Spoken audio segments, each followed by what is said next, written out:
informer sensibiliser mobiliser population bi moo tax sunu mouvement nous comptons énormément sur vous pour relayer sunu message.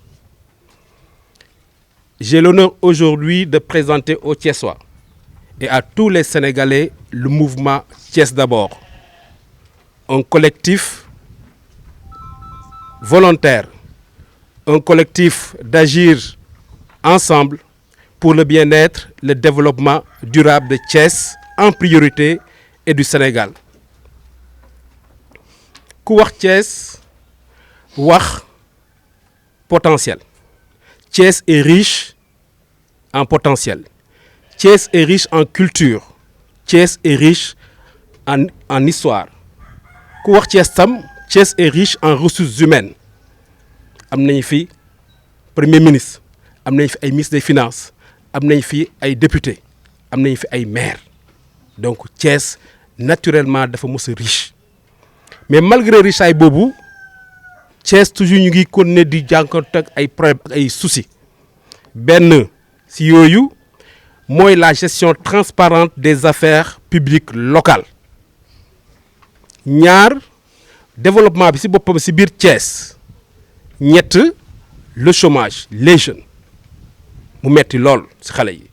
3 mooy l'accès au financement sunu jàmbaaru yaay yeeg sunu tante yi ak sunu sœur yi mu metti lool si ñoom tam. 4e les personnes du 3e âge rarement la leen di fàttaliku et c'est des personnes avec une expérience à capitaliser pour la jeunesse yar leen te ñoom tam ñu jox seen contribution sur le développement des projets locaux. Li si gën a yéem nag tey mooy mimétisme bu ñu ràññatlee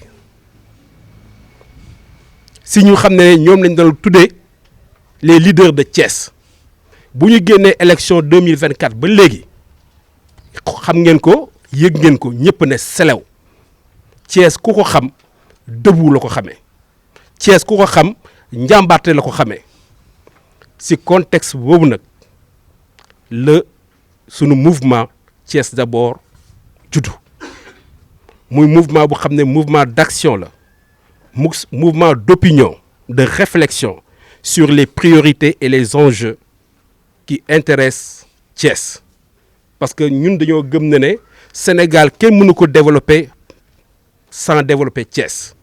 Thiès c'est la 2e région. Thiès en termes de ville c'est la 2e ville du Sénégal donc ku dimbale Thiès dimbale Sénégal. Sunu mouvement bi ça tourne autour sunu vice-président lu mu wax la priorité les jeunes la formation et l'emploi des jeunes. 2e point bi mooy le soutien et l'appui des femmes dans leurs activités locales de développement et social dañ ko soxla.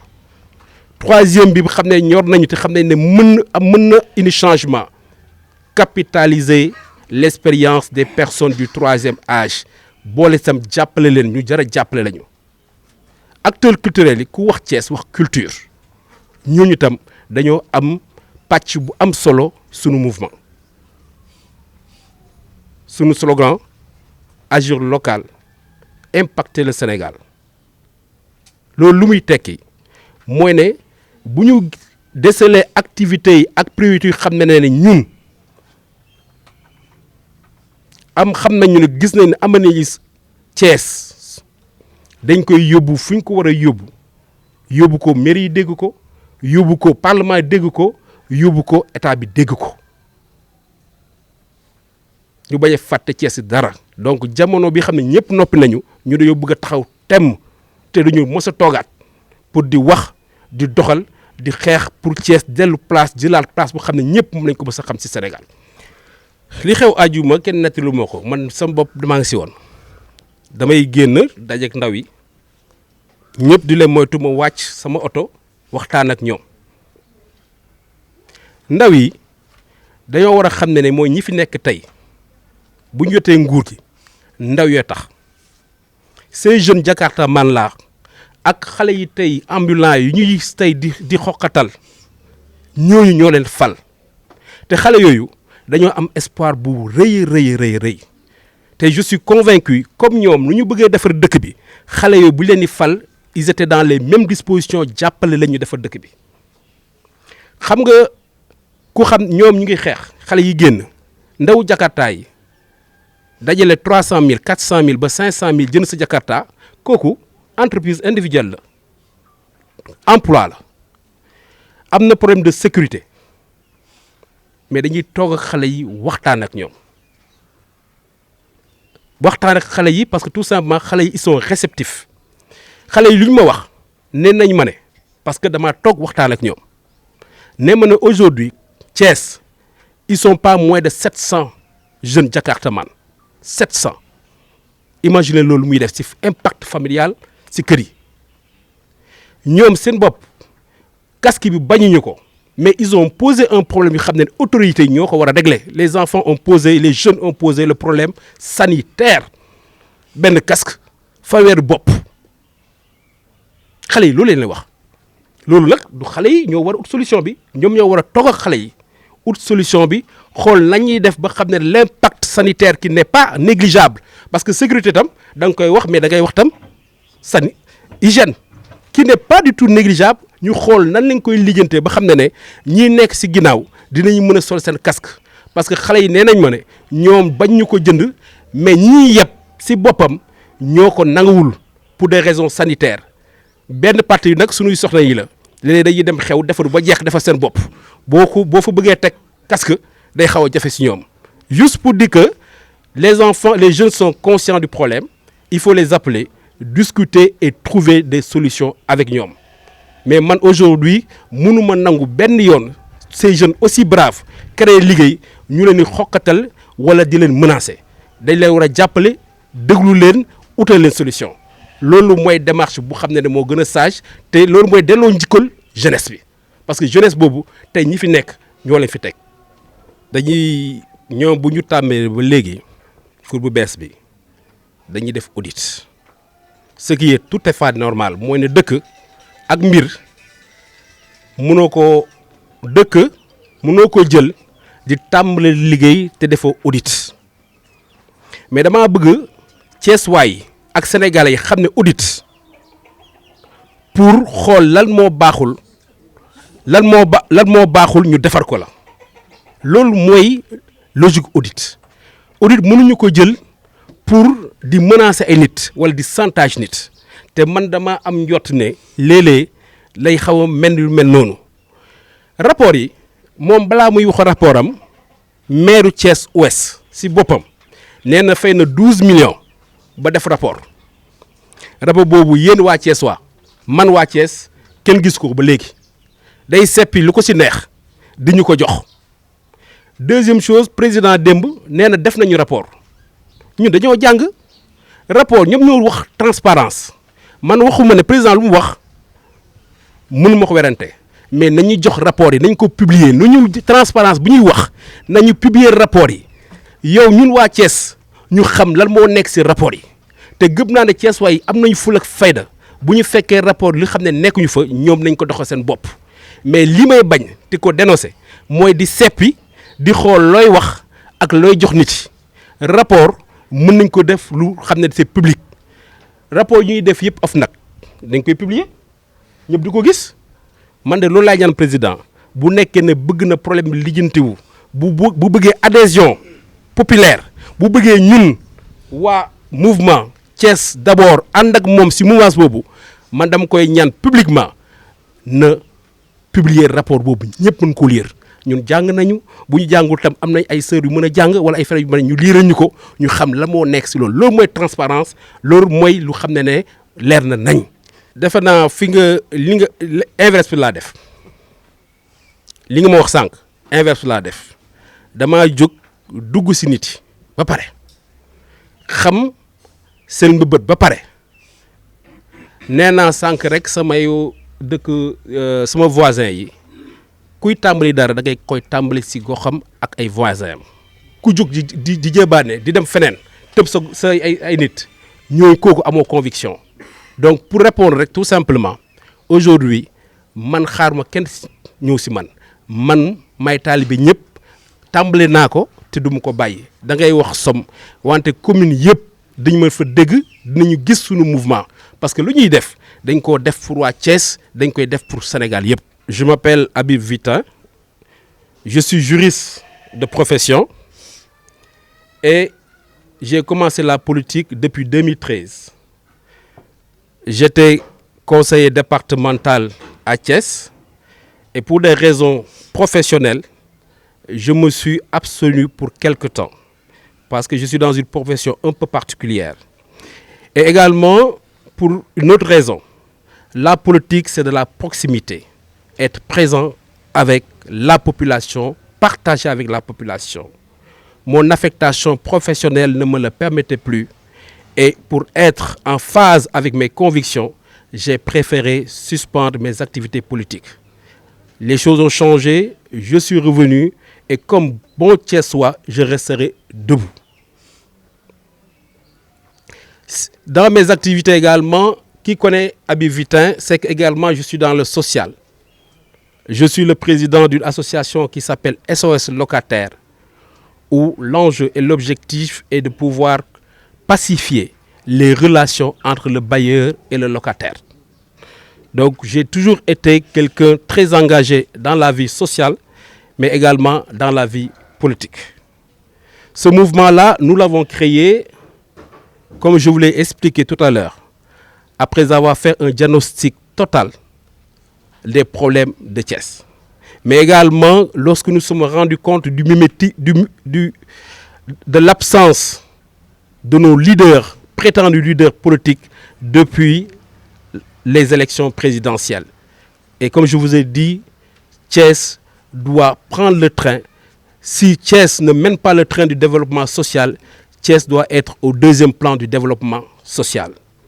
À l'issue du Conseil des ministres décentralisé, le président de la République qui était là avait fait beaucoup de promesses pour Thiès. Entre autres, le TER devait arriver à Thiès. Entre autres, au niveau des différentes communes, des complexes sportifs devaient être construits.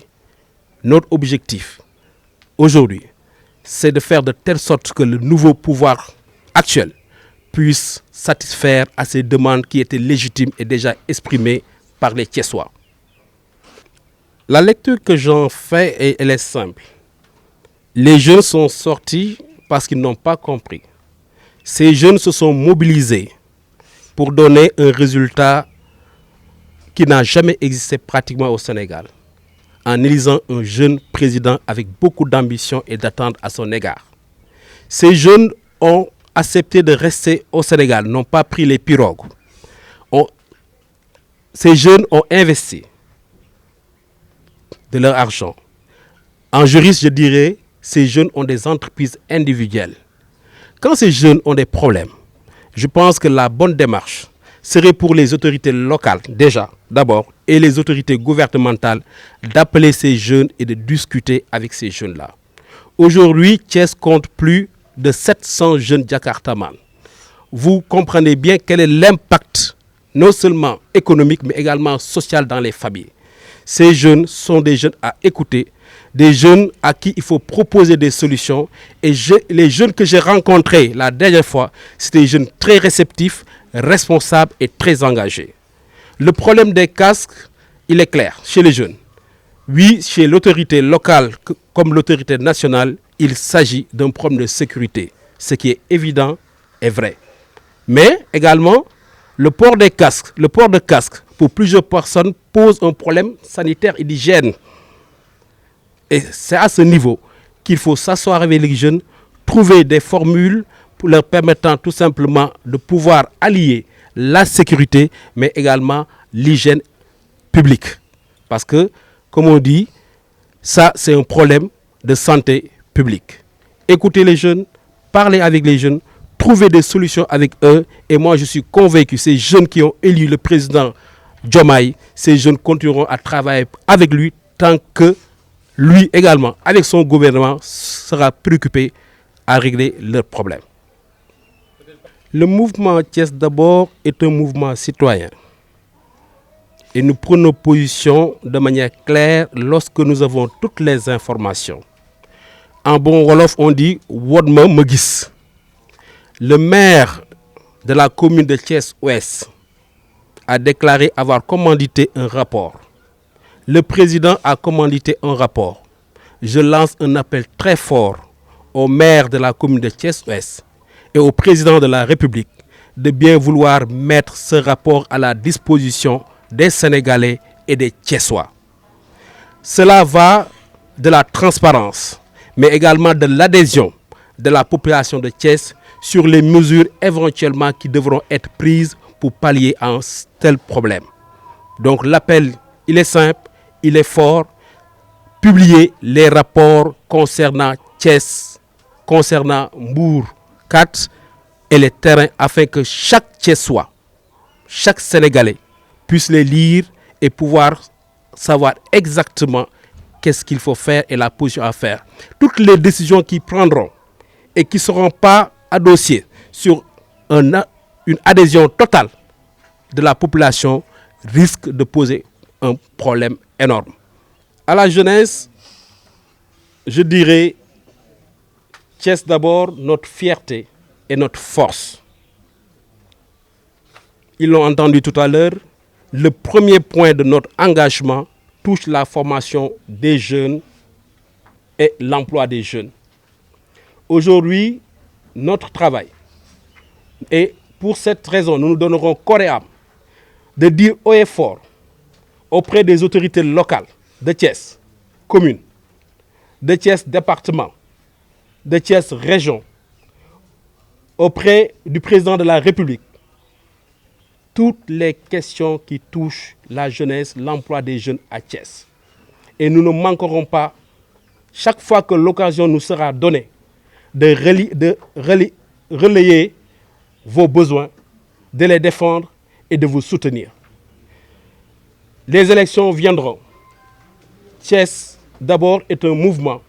Au fur et à mesure de l'avancement, nous apprécierons le comportement ou la position à prendre compte tenu des attentes et des réalisations qui seront effectuées. Aux jeunes, je leur demande d'adhérer unanimement, de soutenir le mouvement Thiès d'abord. C'est un mouvement pour vous, c'est un mouvement des Thiessois, c'est un mouvement du Sénégal.